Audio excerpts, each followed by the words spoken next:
Welcome to Popternative, where we dive into topical discussions from the worlds of pop culture, social media, and sports. Here is your host, Peter Remoliotis, aka PD Beats.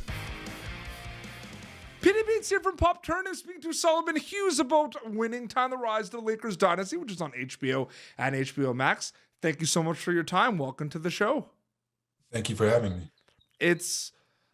It's crazy because I remember when the show was announced. Not even the cast, not even the trailer, right? It was announced. They're making a Showtime's Lakers show. And now we're here talking about it. It's pretty crazy. It is wild. Yeah, it's been in the works for a long time. So it's great to actually be watching it now. And obviously the news about the second season, we're all thrilled about that. Yeah. But yeah, it's been a ride for sure. Is it one of those things too where you get cast, but then is it very rewarding when you finally go and start working on it, Solomon? What's that like? A little bit. Absolutely. Absolutely. There's so much fun that actually happens on the set, right? Yeah. When the crew's there, the cast are there, and you're in costume and you get to play essentially. But I will say that the research process was rewarding as well. Yeah. I grew up in Southern California and I grew up a fan of the Lakers and a fan of Kareem's.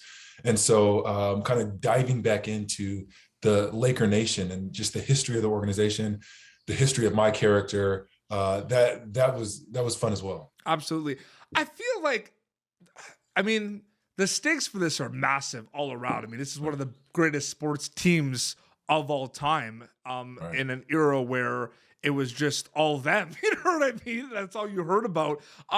So when you look at all the accolades on the court, big kind of personalities and big players like that, you would obviously there's going to be a lot of things off the court that happen as well with these kind of big figures and everything. Did that come to mind as well when you were researching as well, a little bit kind of touching on that, on the court obviously, but off the court as well? Yeah, absolutely. Really, the show really is about show business, right? Yep. And it's about the individuals that create these productions that capture our attention. Mm-hmm. And the reality is, right, when we're watching a performance, we're seeing one dimension of a person, but the reality is there's lives and there's greater context. And so and that's really, what is captured in this series is the multiple layers of the individuals before they became, not even necessarily before they became stars, but the multiple layers and lives that they had beyond the court that they played on. Absolutely. I feel like an origin story is tricky, man. I feel like it's kind of like, where do you start, right? You're starting, Absolutely. you know what I mean? Where do you start? I think they did a great job here, but was that kind of going through your mind a little bit too? It's like, wow, where do we start? The beginning of Showtime. Sure. Well, the great book by Jeff Pearlman, I think obviously this series is based off that. And so, I think his book does a great job, as well as the series does a great job of kind of giving the context of what the moment was that Jerry Buss, a rookie owner, Irvin Magic Johnson, a rookie basketball player, what the moment is that they were coming into for in America, in sports, obviously in the NBA, et cetera. No, absolutely. You're a storyteller. What excites you specifically about storytelling, Solomon? I think stories can build empathy. I think stories can bring us proximate to other people's experiences. Yep. And I'm a firm believer that we're made to be in community, right? We're made to be connected to other people. And I feel like stories are one great way of helping people connect. You have an academic background with your master's and a PhD. Do you see your academic background complement your storytelling profession? Because personally for me, I have an academic background as well. I feel like they're a great tag team, the both of them.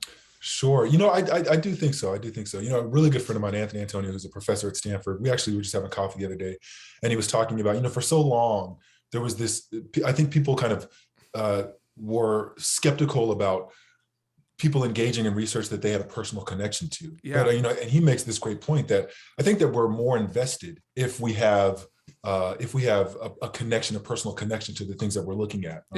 Or if we find a way to familiarize ourselves with what we're looking at. And so I think really, when you think about, academic research or there, it's essentially a story in a different format, right? They're telling you something.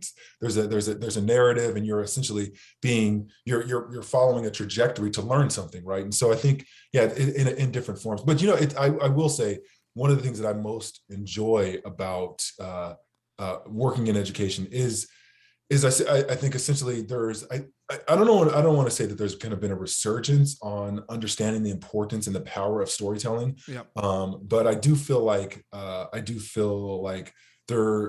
people saw great value in that, and so I feel like that's one of the things that I most appreciate about education. So. But I feel like in education too, like you even look at people just have like their literature class, right? You're analyzing all the time. So if you're kind of acting, right, one of the big things when you prepare is you analyze, and I feel like we'll have that in the back basically with that background. Yeah, absolutely, for sure. I mean, I've said this before. I kind of liken taking on this role to writing a dissertation or writing a research paper, right? You're gathering all the sources and you're figuring out how to organize it to tell the story, right? And so you're building all these components of the character, and then in the moment you're letting, essentially you're riding the wave of the moment when you're on camera, but it's rooted in everything that you've learned along the way. I totally agree with that. That was a very good point. Getting back to Winning Time a little bit, you mentioned in the beginning of the interview, and I'm glad you said that it does focus a lot on the business side of things when I asked the question about the off and on the court aspect of it, Solomon. Mm-hmm. And I really find that interesting because sometimes you're watching the show and it focuses on these relationships and these business dealings with the players and the staff and everything. And sometimes you forget it's about sports sometimes. So it's a tale of two shows a little bit. Did you notice that a little bit as well? Oh, absolutely. And I think that's one of the things, that's one of the things that I really love about it, because I feel like there is, if you think about Jerry Buss's backstory, right, just his trajectory in the business world and how essentially, this is the marriage of sports entertainment and of entertainment and sports, really entertainment, business, and sports. I think it's kind of like it's this blend of all three things. And so it's fascinating. Just the origins of the Great Western Forum, how that name came to be. Those are all really, really powerful stories. But I feel like we as a society, we're like obsessed. I don't know. I was about to say maybe obsessed. Obsessed. We love like backstories. We love behind the scenes. I think that's why a lot of like documentaries are so popular.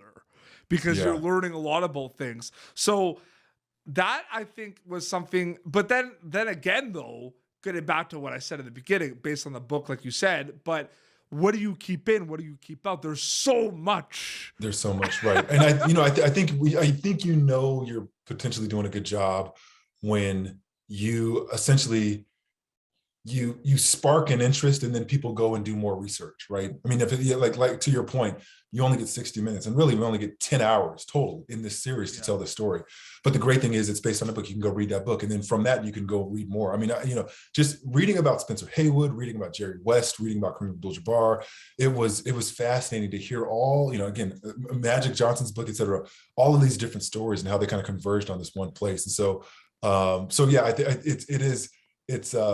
I don't envy the job of the editors because they really have a lot of decisions to make. Well, it's a pick and choose game, absolutely. Right, exactly. Yeah, but they're doing a great job. So Solomon, I want to talk about this cast, the people you got to work with. Absolutely incredible. Right, I don't know what else more to say. Right.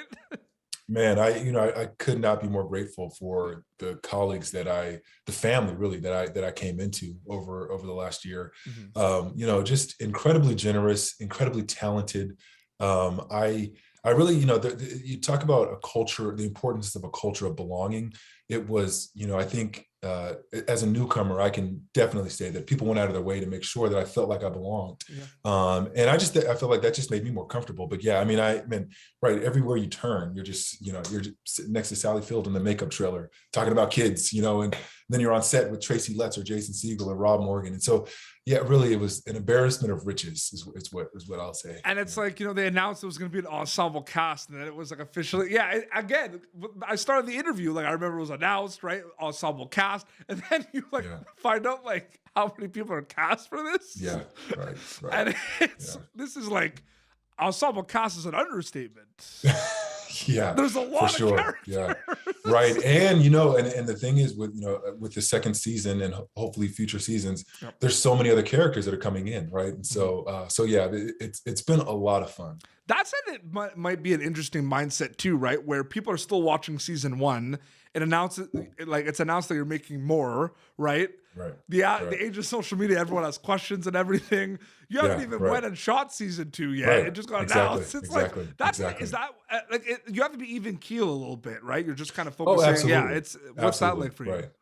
I feel like one of the big lessons that I've got from acting is really focus on really learning and relearning how to just be present and in the moment, right? I mean, when you're in a scene with someone, you really have to cut out all distractions, everything that's going on around you in the room. And so I like to think that I've applied that to my personal life. And so right now, I'm enjoying, episode 8 is coming up. I'm enjoying watching the show and obviously having great conversations with people like you to talk about this journey. So. Absolutely. Yeah. I mean, we still have episodes. There's still more episodes. Like I've seen it all, but there's still more episodes that people have to see. And then then like season 2 is announced. Right. It's so crazy. I'm so happy for you, the cast.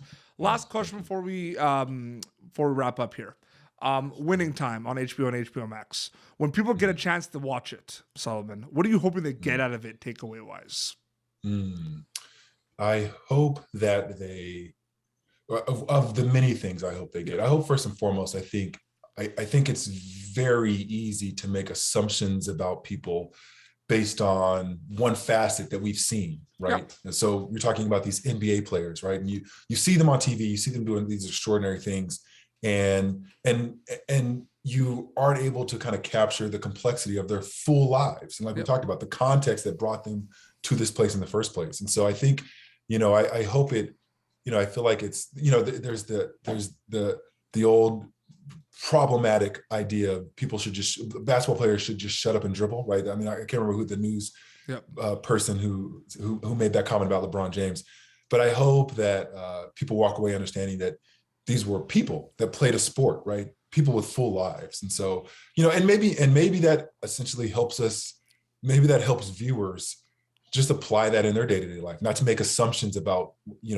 one person based on one day that they've interacted with them. So. Oh, absolutely. So well said. Solomon, this was a blast. Thank you so much for coming on Popternative and chatting about Winning Time. It was great chatting with you. Yeah, great chatting with you as well. Thank you. Yeah, so they could check, there's more episodes on HBO Max and HBO. They could check that out. Where can people follow you on social media to keep update with everything? Instagram? Yeah, so I am on Instagram. Yep. Solomon Young Hughes. It's at Solomon Young Hughes. And yeah, absolutely. Well, this has been Popternative, youtube.com/Popternative for previous episodes. Until next time, this is Solomon Hughes and PD Beats signing off. Thank you for tuning in to Popternative. Make sure to check out our past episodes of Popternative on YouTube. Be sure to like Popternative on Facebook and follow us on Twitter.